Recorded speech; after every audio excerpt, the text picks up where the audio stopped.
Pam, for that. That was beautiful. And if you had any doubt, we gather not just together, but in the presence of God. And that's a great reminder for us today as we gather in this place, that we gather in the presence of our holy God.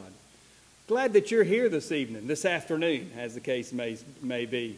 We gather for a very special and joyous occasion. And I'm glad that you've taken time to make it a part of your afternoon schedule. So as we gather, let me recognize God's presence and welcome God's presence into our midst. Let us pray. Gracious God, we indeed recognize that you are holy. And for that reason, we gather regularly to worship you, to praise you, to adore you. And as we gather here this afternoon, we recognize and adore your presence here in our midst. And we pray that what we are about during this hour will bring you glory, honor, and praise. Not only is it an opportunity for us to recognize your presence, but it's an opportunity to celebrate your work in our midst as we ordain one and as we commission or install those who are coming to serve this year as deacon. So God, continue to grace us with your presence and help us to feel your love. It's in your Son's name that I pray. Amen. Because it is a sign of activity, of God's activity in our midst, and a reason to celebrate, we have gathered here this afternoon in this place for a time of worship. And our worship is surrounding the ordination and commissioning of some deacons. And before we move into that portion of our service, allow me to express appreciation for the deacons that are rotating off this year. They are Glenda Dean, Brian Emmett, Rick Gordon, Jeff Reed, and Melissa Rivenbark. And I think it's important for us to also mention the name of Alan Hicks, who served as a faithful deacon until his death back in the early part of this year. But we thank each of them for their service these last 3 years to this body and to the Lord. Throughout the history of the Christian church, there has been the formal recognition of those who have been set aside to serve. And this is called ordination. And the purpose of ordination is twofold. First, it signifies that an individual has embraced their call and sensed their call to service. And in this case, it's the service as a deacon. Secondly, ordination indicates that a church approves of their being called out to serve in this role. And so ordination is the recognition of God's call as well as the embrace of the community of faith.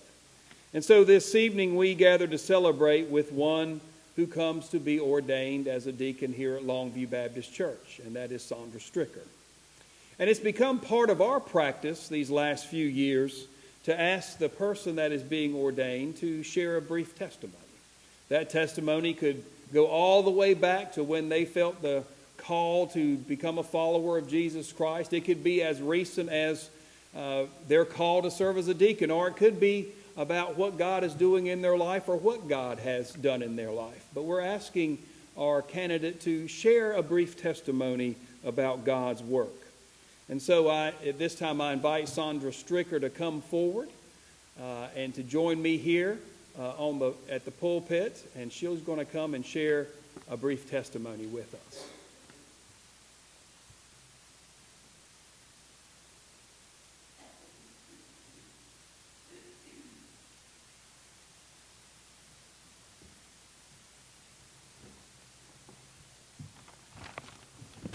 Hi.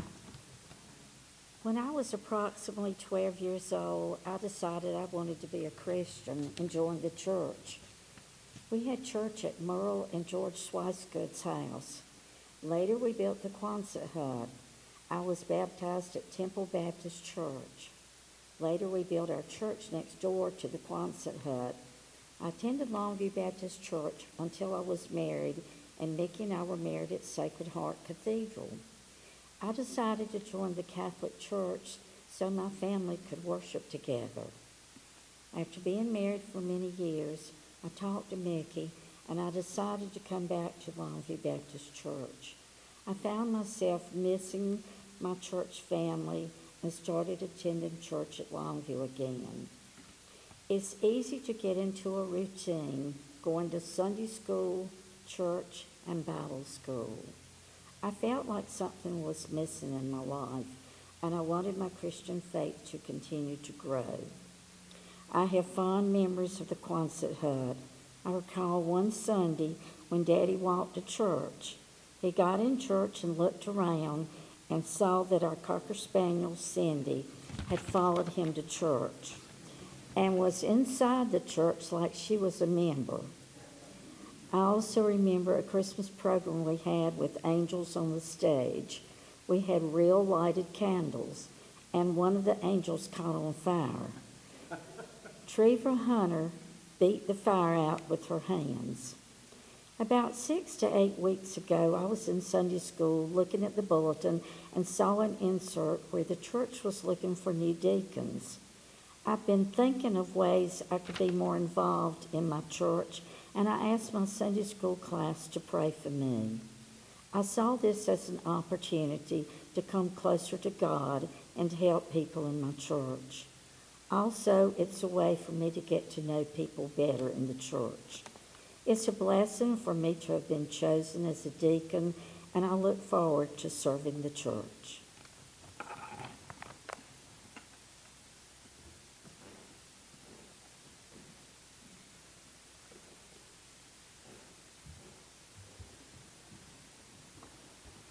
I ask you to take your hymnals and turn with me to 329 as we stand and sing Grace Greater Than Our Sin. 329. Please stand.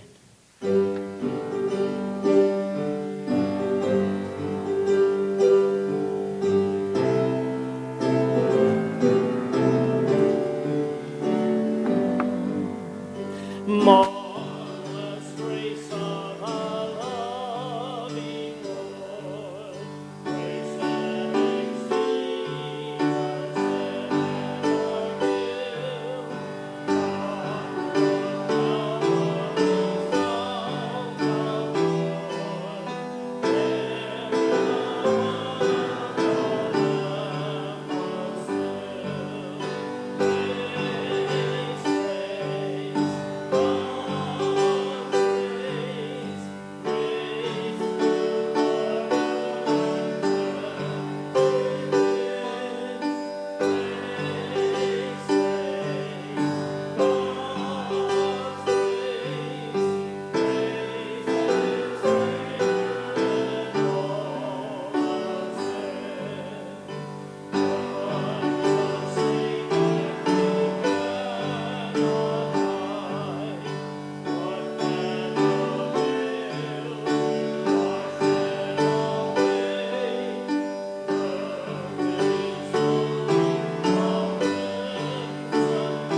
We now move to the portion of our service that is known as the laying on of the hands. And the practice of laying on of hands was a frequent and respected part of both the Jewish tradition and the Christian tradition. It was the most solemn and significant part of New Testament ordination. And this practice has become customary when a person is first elected to serve as a deacon. And so in order to signify your blessing upon Sandra Stricker being set aside to serve as a deacon, I invite those who are ordained, as well as those who are in relationship with Sandra as a friend or as a family member, to come forward and to form a line behind me as we will lay our hands upon Sandra, and we will whisper a blessing or words of encouragement at her time of ordination. And you can simply, when it's your turn, place your hands upon her head or upon her shoulders and then pronounce your blessing. And for those who may not feel comfortable coming forward, I invite you to pray a prayer where you are seated on behalf of Sandra and the work that she will serve and do as a deacon. All right? So Sandra, will you join me here?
like to have a little prayer. This prayer is based on something I found called a Deacon's Prayer and also Galatians 6:10. Let us do good to all people, especially to those who belong to family of believers. So we bow your heads. Come to our assistance, O Lord and our God, that we may do for you all that you may ask. Strengthen us always, and particularly in adversity, that we may do your will. Help us to feel in our hearts all that you speak to us, and help us to understand that word in your leading. May we be to others what they need, a body to work when others cannot, a heart to love those who are forgotten, a shoulder to console those whose soul is in need, a smile to brighten the most somber of your children, a mouth to proclaim your love. Use us as your canvas and paintbrush, initially blank, but through your expression revealing your mercy, to transform the human heart. Make our hearts like yours, that we may forgive everything and love beyond our own human frailty. Send us, my Lord, as you need us, to touch others as you would touch them, to hold them as you would hold them, and to love them as you would love them. Come live within us that we may die to ourselves so that you may fill our very being. Let us serve others as you would serve them, that in doing so we may serve you. Do not let us fail, Lord, or lead your people astray. Allow us to live in your presence today, that tomorrow we may die in your hands. And may you raise us one day that we may touch your face and live with your glory forever and ever. Amen. Sandra, I have a certificate. If you come up here, I'd like to give you a certificate of ordination. Come on. And I'll read this.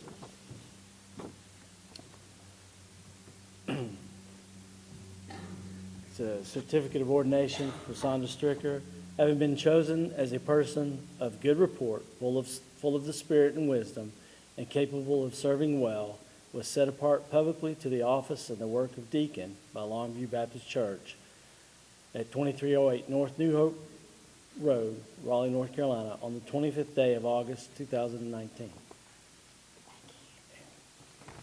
There's the prayer and the agenda. You can keep it all together.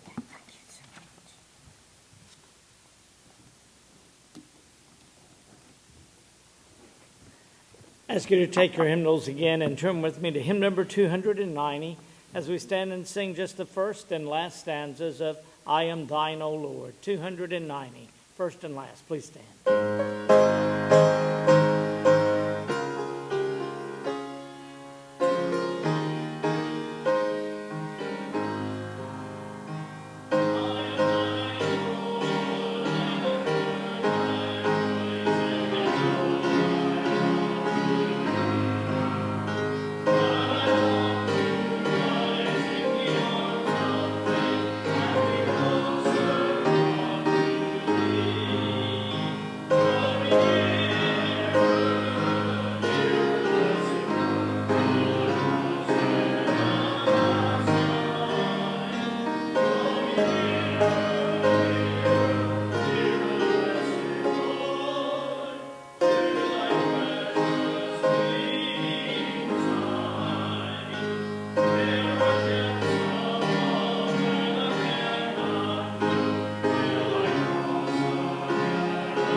Now we come to the part of our service where we want to commission our newly elected deacons that will begin serving their 3-year term on September 1st of this year.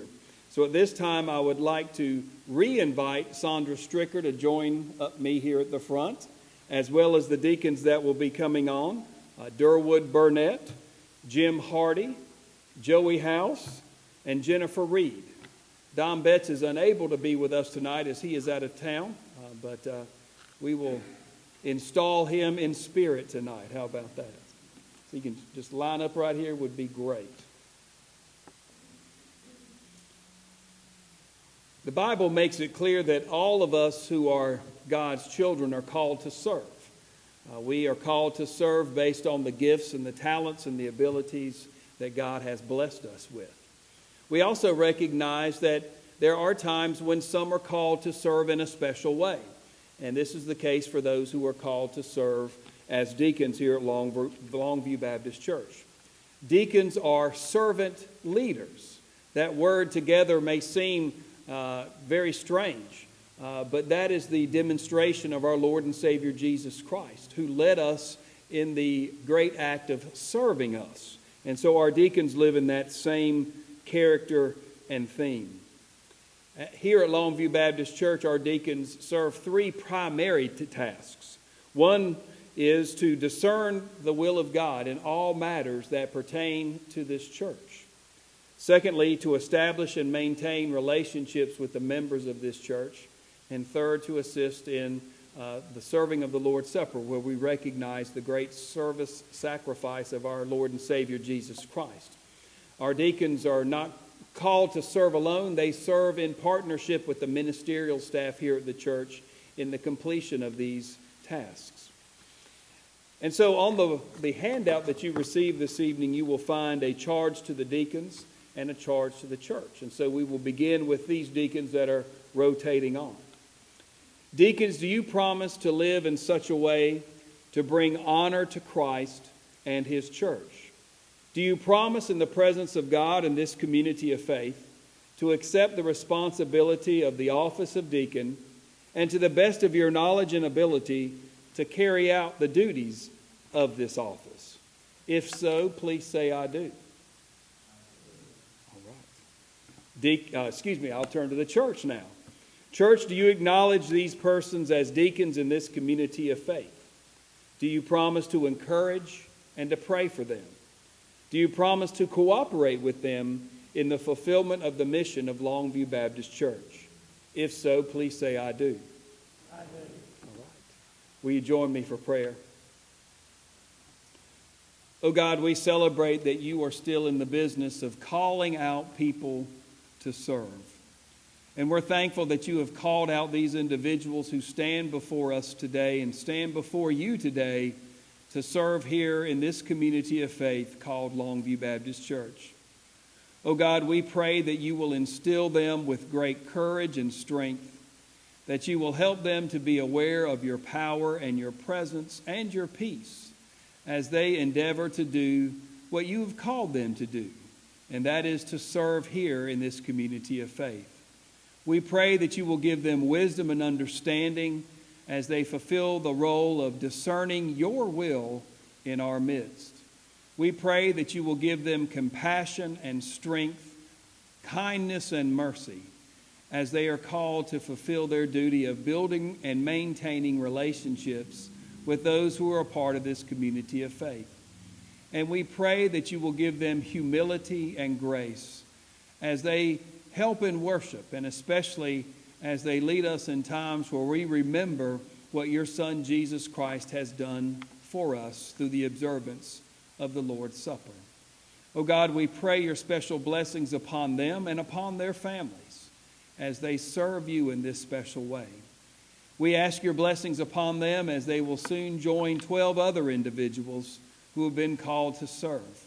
May you, over the next few weeks and months, meld them into a team that will do you proud and do the work that you've called them to do. Oh God, may you call us and empower us and lead us to serve you as you have showed us the root of service through your Son, Jesus Christ. And it's in his name that I pray. Amen.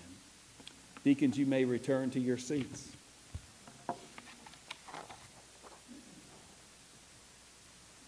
I'll ask you to stand one more time as we sing our closing hymn, hymn number 318, the nail-scarred hand.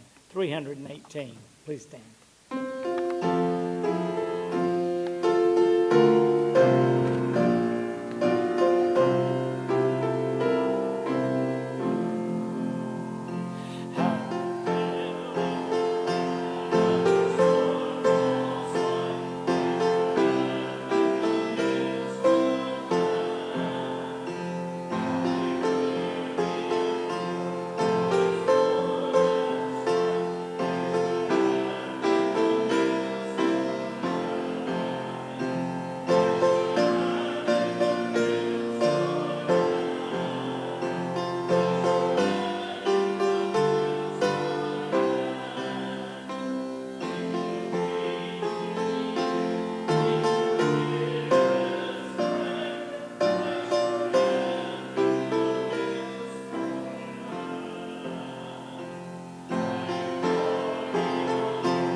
Of worship and celebration, let us continue to place our hand in the hand of Jesus Christ.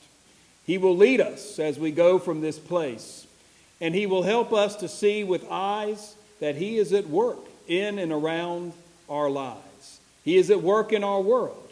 So may He give us eyes to see, hearts to perceive, minds to understand, and hands to join Him in that work.